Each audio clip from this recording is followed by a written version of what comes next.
Millions of Americans take aspirin to ward off heart disease and stroke. But a new study says the risk may outweigh the benefit. CBS 2's Dr. Max Gomez explains it depends on whether you've already had a heart attack or stroke. Like so many Americans, Kenneth Lazara has a few risk factors for heart disease and stroke, but he's never had either. No heart attack, no stroke.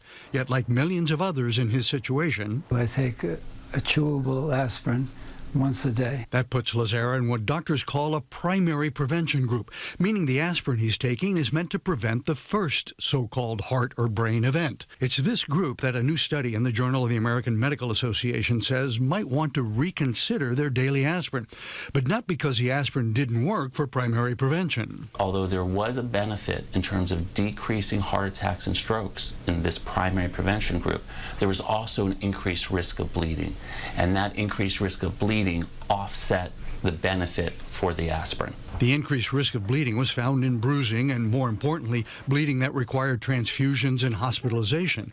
But cardiologists emphasize that numerous studies have shown that those bleeding risks are clearly outweighed by aspirin's benefits for those who've already had a cardiovascular event. If you've had a heart attack or stroke and you're on an aspirin, you should remain on it. Worth the risk. Worth the risk, yes. The study authors said they did not take into account aspirin's possible ability to prevent certain types of cancer.